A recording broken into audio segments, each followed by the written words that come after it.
사람은 누구나 계획을 세우며 살아가고 있죠. 먼 미래를 바라보면서 아니면 단기적인 미래를 바라보면서 계획을 세우기 마련입니다. 오늘도 이 교회 가운데 나올 때 이제 계획을 세웠겠죠. 옷은 어떤 것을 입을까? 머리는 어떤 걸 할까? 화장은, 넥타이는, 옷은 여러 가지 고민들을 하면서 이렇게 이 자리에 모이는 것처럼 우리도 하루하루 때로는 한 주, 한 달, 1년 이렇게 계획을 세우면서 삶을 살아가고 있습니다. 하지만 우리의 계획대로 모든 일들이 잘 풀려간다면 참으로 좋겠지만 그러지 않을 때가 더 많은 것 같습니다. 잘 계획을 세웠다 할지라도 원치 않는 수많은 어려움들과 아픔들을 우리가 경험할 때가 많이 있기 때문이죠. 이처럼 우리의 인생 앞에서 여전히 우리는 미래를 꿈꾸지만 미래를 계획하지만 불투명한 현재를 살아가고 있는 우리에게 과연 하나님께서는 이 말씀을 통해 우리가 진정으로 세워야 할 계획은 무엇이고 또한 바라봐야 할 정말 영원한 하나님의 그 뜻은 무엇인지 오늘 말씀을 통해 함께 생각해보는 시간을 갖고자 합니다. 오늘 본문 창세기 12장은 아브라함의 소명장입니다. 하나님께서 아브라함을 부르시고 이제 소명을 주시면서 말씀하신 명령이 두 가지가 있습니다. 1절을 살펴보시면 여호와께서 아브라함에게 이르시되 너는 너의 고향과 친척과 아버지의 집을 떠나 내가 내게 보여줄 땅으로 가라. 바로 두 가지 명령. 첫 번째는 떠나는 것과 그리고 두 번째는 가라는 것입니다. 왜 하나님께서 이렇게 고향과 친척과 아버지의 집, 어찌 보면 사랑하는 가족이 있고 친척이 있고 이웃이 있는 그 소중한 땅을 떠나라고 하시는 걸까요? 여호수아 24장 2절에 이렇게 기록되어 있습니다. 여호수아가 모든 백성에게 이르되 이스라엘의 하나님 여호와께서 이같이 말씀하시기를 옛적에 너희의 조상들 곧 아브라함의 아버지 나홀의 아버지 데라가 강 저쪽에 거주하여 다른 신들을 섬겼으나 아브라함의 아버지 데라가 그리고 그 지역이 바로 우상을 섬겼던 지역이고 우상을 섬겼던 집이었음을 우리는 이 여호수아 24장 말씀을 통해 우리는 알 수가 있습니다. 이처럼 하나님께서는 떠나라고 하시는 이유는 바로 그 우상의 문화 가운데 우상에 젖어준 그 문화 가운데 떠나서 온전히 하나님만을 바라보며 하나님만을 의지하는 그러한 삶의 여정을 걸어가기를 원하셨다라는 것이죠. 그리고 두 번째는 가라라는 것입니다.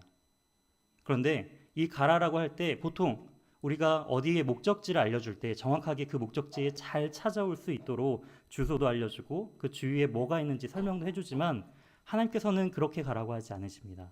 바로 내게 보여줄 땅으로 가라라고 말씀하시죠. 보여준 땅이 아니라 앞으로 보여줄 땅, 알고 있는 땅이 아닌 너가 이제 나중에 차차 알게 될 그 땅으로 가라고 하나님께서 말씀하고 계십니다. 그리고 나서는 하나님께서는 이렇게 하나님의 말씀을 따라서 떠나고 그리고 하나님의 말씀을 따라갈 때에 하나님의 약속과 계획을 또한 이어서 2절과 3절을 통해 말씀해 주고 계십니다. 내가 너로 큰 민족을 이루고 내게 복을 주어 내 이름을 창대하게 하리니 너는 복이 될지라. 너를 축복하는 자에게는 내가 복을 내리고 너를 저주하는 자에게는 내가 저주하리니 땅의 모든 족속이 너로 말미암아 복을 얻을 것이라 하신지라.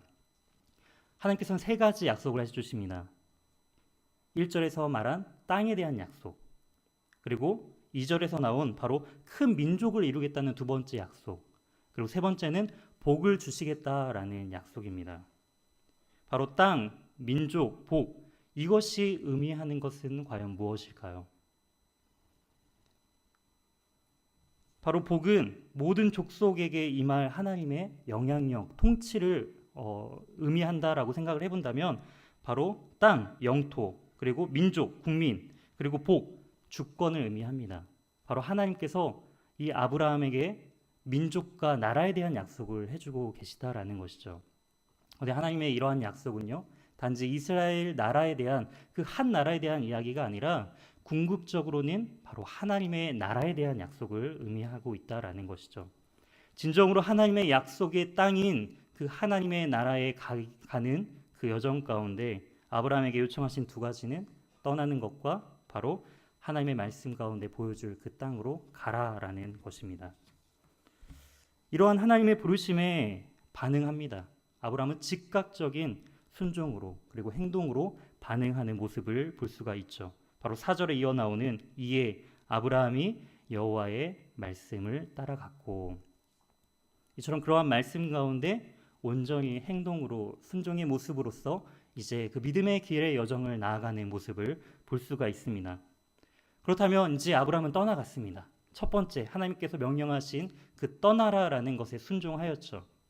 그렇다면 이제 두 번째, 하나님께서 이제 너에게 보여줄 그 땅으로 가라라고 말씀하셨는데, 과연 하나님께서 보여주실 그 땅은 과연 무엇인가라는 것이 이제 우리가 생각해 볼 수 있는 질문입니다. 아브라함의 믿음의 여정의 시작이 바로 이 소명장인 창세기 12장이라면 이제 그 여정의 절정은 바로 창세기 22장을 통해서 나타남을 우리는 알 수가 있습니다. 창세기 22장은 어떠한 내용이냐면 하나님께서 아브라함을 시험하시는 내용으로 시작합니다. 하나님이 아브라함을 시험하시려고 그를 부르시되 아브라함아 하시니 그가 이르되 내가 여기 있나이다.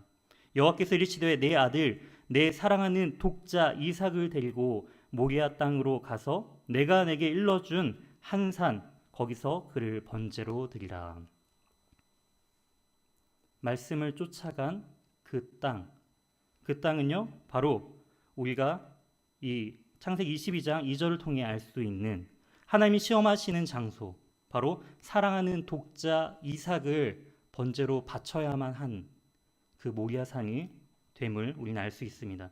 바로 내가 내게 일러준 한 산, 바로 내가 내게 일러준이라고 번역된 이 문구가요, 원어상으로 볼 때 성경에서 단 두 곳에만 등장합니다. 바로 22장 2절과 바로 창세기 12장 1절 내가 내게 보여줄이라고 번역한 번역의 내용들이 동일합니다. 원어상 같은 의미로서 우리가 생각해 본다면 바로 하나님께서 내가 내게 보여줄 그곳이 바로 내가 내게 일러준 그 한 산, 바로 이 모리아 산임을 우리는 추측해 볼 수 있다라는 것이죠. 바로 하나님께서 아브라함을 통해 보여주시고자 하는 땅은 축복의 땅이 아니라 가장 사랑하는 아들 독자 이삭을 바쳐야만 하는 그 처절한 희생의 장소임을 우리는 알 수가 있습니다. 하나님의 이러한 요청에 아브라함은 또 즉각적으로 순종합니다. 부모의 마음으로서 사랑하는 자식을 바치러 가는 그 길, 쉽지 않은 결정일 것이고 수많은 고민과 여러 가지 생각을 해봐야 하지만 아브라함은 즉각적으로 반응합니다. 22장 3절에 아브라함이 아침에 일찍 일어나 나귀 안장을 지우고 두 종과 그 아들 이삭을 데리고 번제에 쓸 나무를 쪼개어 가지고 떠나 하나님이 자기에게 일러주신 곳으로 가더니, 아브라함은 아침에 일찍 그 하나님의 말씀에 순종해서 그 길을 떠납니다. 두 종을 데리고 가고요. 그리고 하나님의 말씀에 따라 번제로 바칠 그 독자 이삭을 함께 대동합니다. 그리고 번제에 쓸 나무를 미리 준비해 갑니다. 이것은 바로 하나님 앞에 즉각적으로 온전히 바쳐질 그 아들을 온전히 드리기 위해서 미리 준비한 아브라함의 모습을 우리는 추측해 볼 수 있는 것이죠. 즉 아브라함은요 지금 예배드릴 준비를 하고 주님 앞에 나아가고 있음을, 그 모리아산에 가고 있음을 알 수가 있습니다.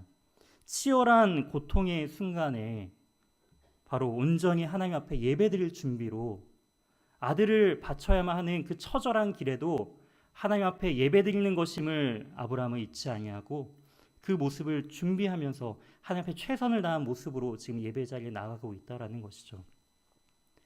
우리 인생에도 수많은 문제들, 정말 하나님의 나라를 바라보면서 가는 그 여정 가운데 정말 치열하고 처절한 그 상황이 벌어질 때가 있다라는 것입니다. 그런데 그럼에도 우리가 과연 이 아브라함처럼 하나님을 예배하기 위해 정말 준비된 모습으로, 준비된 마음으로 즉각적인 순종의 모습으로 나아갈 수 있느냐라는 것이죠. 그런 것은 참으로 어려운 것 같습니다. 그런데 아브라함은요, 그러한 절망적인 순간 하나님을 예배하는 자로서 준비된 모습과 마음을 가지고 지금 즉각적으로 그 길을 걸어가고 있다라는 것입니다. 이제 3일이 지났습니다. 하나님께서 말씀하신 그 모리아 땅 3일이라는 길을 걸어가면서 이제 눈을 들어 멀리 드디어 하나님께서 보여주신 그 땅을 바라봅니다. 창세기 12장에서 말씀하신 내가 내게 보여줄 그 땅, 정말 행복하고 뭔가 좋은 일들만 가득할 것만 같던 기대에 찼던 그 순간이 이제 와르르 무너지죠. 이제 눈앞에 보이는 저 산에만 도착하면은 사랑하는 이 아들을 죽일 수밖에 없는 그 현실을 기다리고 있는 그곳을 하나님께서는 바라보게 하신다라는 것입니다. 근데 놀라운 것은 아브라함이 두 종에게 이렇게 이야기를 합니다. 5절에 이에 아브라함이 종들에게 이르되 너희는 나귀와 함께 여기서 기다리라. 내가 아이와 함께 저기 가서 예배하고 우리가 너희에게로 돌아오리라 하고. 아브라함이 올라가는 길은요, 세상 사람들이 바라보기에는 그 두 종이 바라보기에는 정말 미련스럽고 처절한 곳이었습니다. 하지만 아브라함은 믿음의 눈으로 그곳을 바라보면서 이곳은 하나님을 예배할 장소요. 그리고 함께 사랑하는 이 아들과 함께 다시 내려올 장소임을 믿음으로써 고백하고 있는 것을 알 수가 있습니다. 예배하고 오리라. 우리는 이 말에 주목할 필요가 있습니다. 하나님께서는 이렇게 처절한 이 보여주신 그 땅이 모리아 땅이요, 나중에 어떻게 변하는지 바로 역대하 3장 1절을 통해 우리는 살펴볼 수 있습니다. 역대하 3장 1절입니다. 솔로몬이 예루살렘 모리아 산에 여호와의 전 건축하기를 시작하니 그곳은 전에 여호와께서 그의 아버지 다윗에게 나타나신 곳이요 여부스 사람 오르난의 타작마당에 다윗이 정한 곳이라. 나중에 이 모리아 산이요, 이삭을 바쳐야만 했던 이 모리아 산이 나중에 솔로몬의 성전이 세워지는 곳이 되어집니다. 그 절망의 순간 가운데 순종의 자리 가운데 나아갔을 때 하나님께서는 그곳을 성전 삼으셨다라는 것이죠. 하나님을 예배하는 그 거룩한 기쁨이 넘쳐 흐르는 그러한 예배의 자리로 하나님께서는 변화시키셨다라는 것입니다. 이처럼 바로 예배자의 삶을 살아갈 때 하나님께서는 그 고통의 순간을 기쁨으로 하나님을 온전히 예배할 수 있는 장소로 바꾸신다라는 것이죠. 우리는 이 말씀을 통해서 두 가지를 함께 더 생각해보고 우리 삶에 적용해봤으면 좋겠습니다. 첫 번째는 세상의 눈이 아닌 믿음의 눈으로 바라보라 라는 것입니다. 최근에 한 목사님이 설교 중에 예화를 한 것이 있어서 제가 그 예화를 우리 성도님들과 나누고 싶어서 제가 인용하도록 하겠습니다. 어떤 남성들의 모임이었다고 해요. 남성들이 모임 가운데 사회자가 이제 이런 질문을 했다고 합니다. 요즘 공처가들이 너무나 많은 것 같아요. 이 자리에도 공처가들이 많이 계신 것 같은데 혹시 이 자리에 오신 분들 중에서 내가 공처가가 아니라 아내를 내가 쥐고 산다 라고 생각하는 분이 계시다면 오른편에, 아닙니다, 저는 지금 잡혀서 살고 있습니다 라고 생각하시는 분은 왼편에 서주시기 바랍니다 라고 이렇게 이야기를 했다고 합니다. 이 말이 끝나자마자 무섭게 이 남성들은 우르르 몰려가기 시작했습니다. 바로 왼편, 바로 아내에게 잡혀 살고 있습니다 라는 그곳으로 우르르 몰려가기 시작했다라고 해요. 근데 딱 한 명이 오른편에 꿋꿋이 앉아서 자리를 지키고 있다는 것을 이제 모두가 보게 되었죠. 사람들은 그 남자를 이제 집중하게 됩니다. 다 부러운 시선으로 그를 쳐다보죠.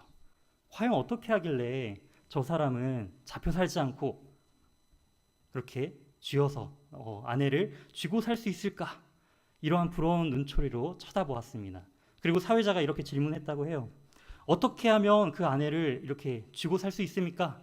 라고 질문을 했을 때 그 혼자 앉았던 사람이 떨리는 목소리로 이렇게 대답했다고 합니다. 우리 집사람이 사람 많은 곳에는 가지 말라고 했는데요. 네. 아마 웃자고 지어낸 이야기인 것 같아요. 저도 한번 웃자고 인용한 예화인데, 근데 여기에 중요한 원리가 담겨져 있습니다. 세상은 우리에게 계속적으로 세상의 기준대로 서기를 원해요. 세상의 기준대로 한편에 서기를 원하고 이것이 옳다라고 이야기를 합니다. 그러나 우리는 그 앞에서 세상의 기준대로 사는 것이 아니라 바로 하나님의 말씀의 기준대로 삶을 살아야 된다라는 것이죠. 사회자의 말이 중요한 것이 아니라 더 사랑하는 아내의 말이 중요한 것처럼 세상의 기준이 아니라 바로 영원한 그 하나님의 언약과 그 말씀이 더 중요함을 기억하면서 우리는 그 말씀에 붙들린 삶을 살아야 한다라는 것이죠. 창세기 13장을 보면은 이제 아브라함과 조카 롯, 아브라함을 그렇게 따랐던 조카 롯이 이제 분가하는 장면이 그려지고 있습니다. 왜 분가를 하냐면은 하나님께서 복을 주셨기 때문에 그들의 소유가 너무나 많아졌기 때문이죠. 함께 동거하기가 넉넉하지 못하여 이제 그들이 분가를 하게 됩니다. 그때 아브라함이 롯에게 눈을 들어 우리 눈앞에 모든 땅이 펼쳐져 있지 않느냐? 너가 땅을 정하면 그곳에서 너가 살 것을 이제 이야기를 합니다. 그때 롯이 땅을 정하는 기준이 바로 13장 10절에 기록되어 있습니다. 이에 롯이 눈을 들어 요단 지역을 바라본즉 소알까지 온 땅에 물이 넉넉하니 여호와께서 소돔과 고모라를 멸하시기 전이었으므로 여호와의 동산 같고 애굽 땅 같았더라. 그러므로 롯이 요단 온 지역을 택하고 동으로 옮기니 그들이 서로 떠난지라. 그렇습니다. 세상 사람들의 눈에는요, 눈에 보이기 좋은 것, 그냥 아름다운 것. 여기서 살면은 내가 행복할 것 같아. 여기서 살면은 내 부가 더 늘어날 것 같아. 자녀 교육이 더 잘 될 것 같아. 그러한 기준에 자신이 그것이 옳다 생각하며 자신의 뜻대로 결정하고 삶을 살아갑니다. 하지만 우리의 기준은요, 눈에 보이는 것이 되어서는 안 된다라는 것이죠. 우리가 아시다시피 그 가장 좋아 보였던 그 땅이 하나님께서 멸망시키시는 소돔과 고모라의 땅이 되는 것처럼 우리는 이 땅에서 없어질 것을 쫓는 삶을 살아가는 것이 아니라 영원한 하나님께서 보여주신 그 말씀의 기준으로 하나님의 나라를 바라보는 삶을 살아야 함이 중요하다라는 것을 우리는 알 수가 있다라는 것이죠. 두 번째는 십자가를 바라보라라는 것입니다. 아까 말씀드린 것처럼 하나님께서 아브라함에게 보여주신 땅은 어떤 곳이었나요? 사랑하는 아들을 번제로 드려야만 했던 처절한 곳이었습니다. 행복을 생각했지만 그곳은 가장 사랑하는 것을 포기해야만 하는 그러한 절망의 장소였다는 것입니다. 하지만 하나님의 그 절망의 순간에 하나님의 말씀을 의지하고 그 길을 따라갈 때 하나님은 그곳을 하나님을 예배하는 성전으로 바꾸신 것처럼 그 처절했던 모리아산이 이제 하나님의 성전이 됩니다. 그리고 다시 하나님께서는 이제 눈을 더 들어서 성령의 눈으로 신약을 비춰주십니다.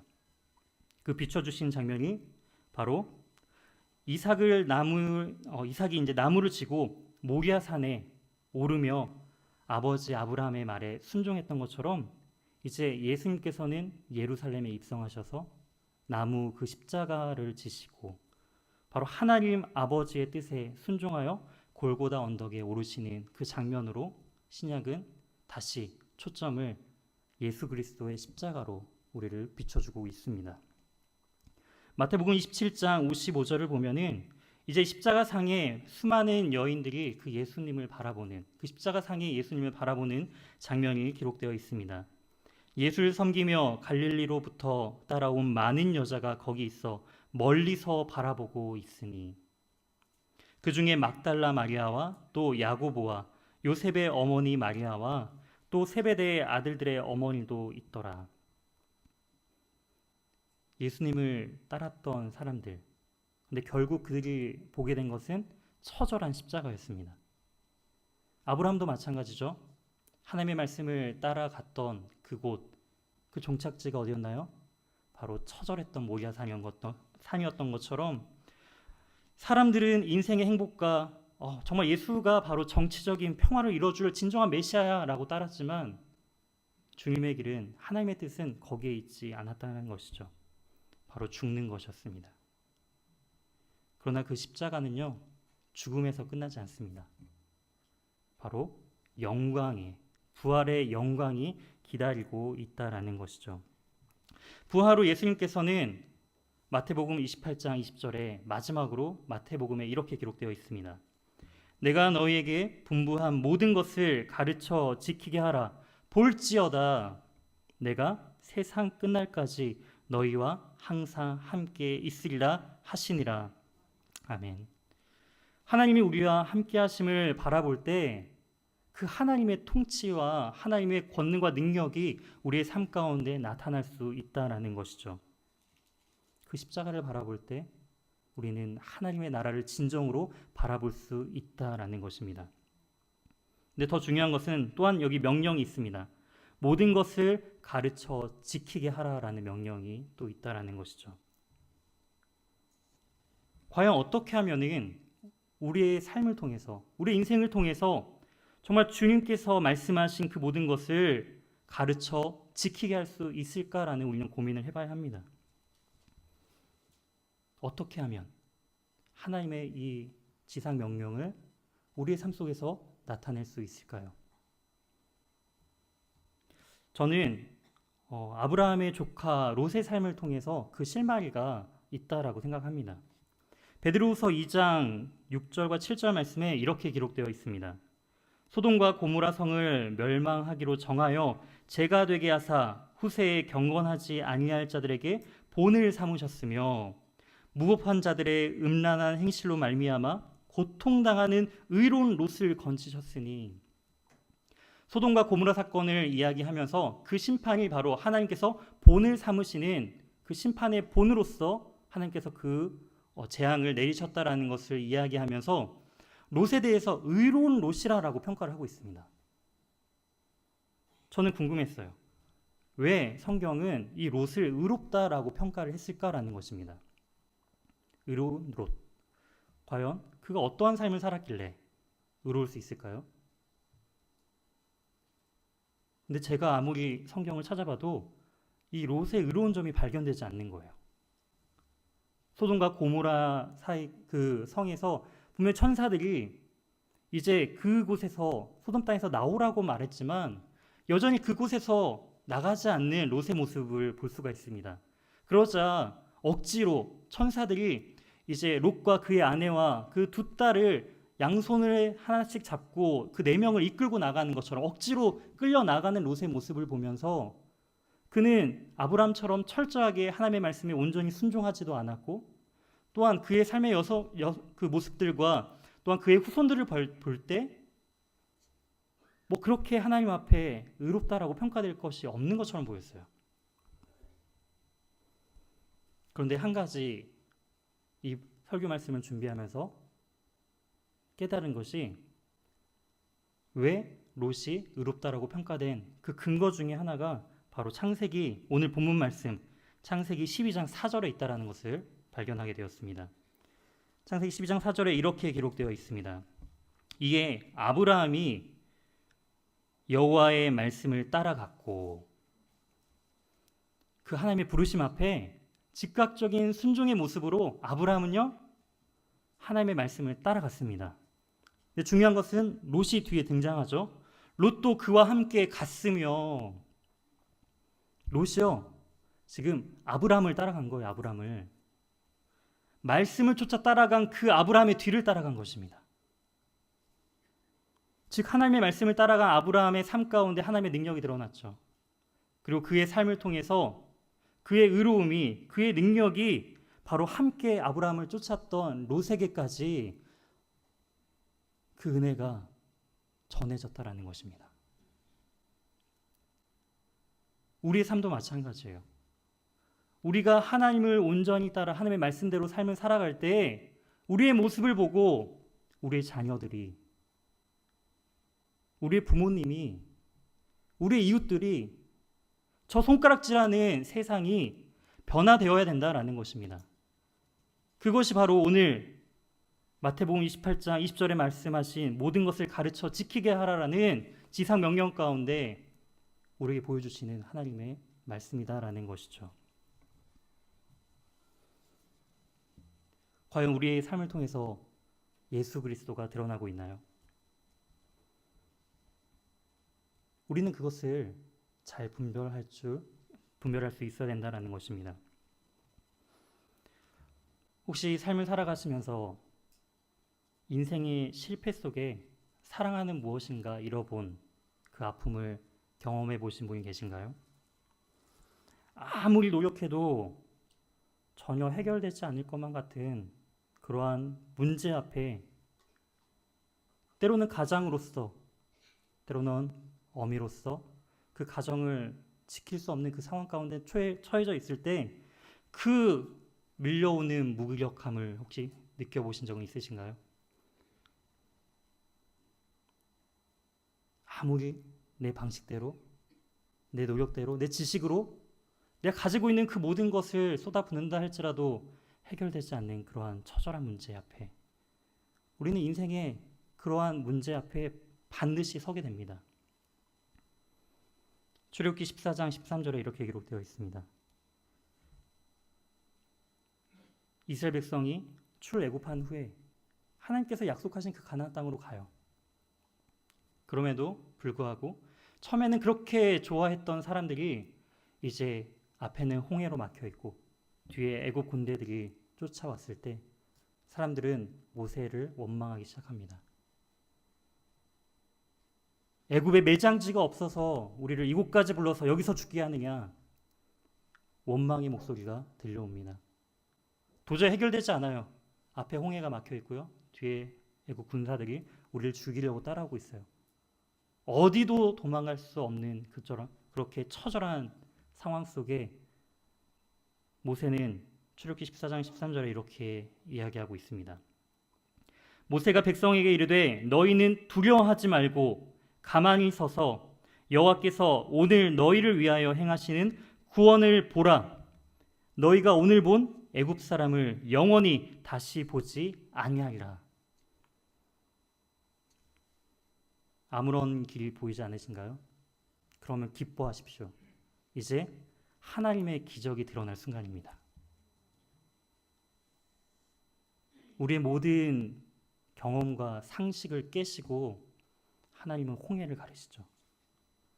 하나님은 그런 분이세요. 우리의 모든 인생의 문제 가운데 하나님께서 진정으로 원하시는 것은 다른 것이 아니라 두려워하지 말고 가만히 서서 믿음의 눈을 들어서 주님을 바라보라라는 것입니다. 그 십자가를 바라보며 그 하나님의 나라를 바라볼 때 하나님의 기적을, 하나님의 영광을 우리의 삶을 통해서 경험할 수 있다라는 것입니다. 하나님의 기적을 맞이할 준비가 되셨나요? 그 기적의 삶, 우리 앞에 놓여져 있습니다. 우리 이 말씀을 기억하면서 다른 거 바라보지 않고 특별히 고난주간, 그 예수 그리스도의 그 십자가를 바라보며 나아갈 때에 그 하나님의 놀라우신 그 기적을 경험하는 한 주가 되었으면 좋겠습니다. 정말 주님을 바라봄을 통해서 내가 지금 무엇을 바라보는가 점검하며 온전히 주님을 바라보는 삶을 통해 하나님의 영광이 드러나는 그 기적을 맛보는 저와 우리 사랑하는 연희교회 모든 성도님들 되길 주님의 이름으로 소망합니다.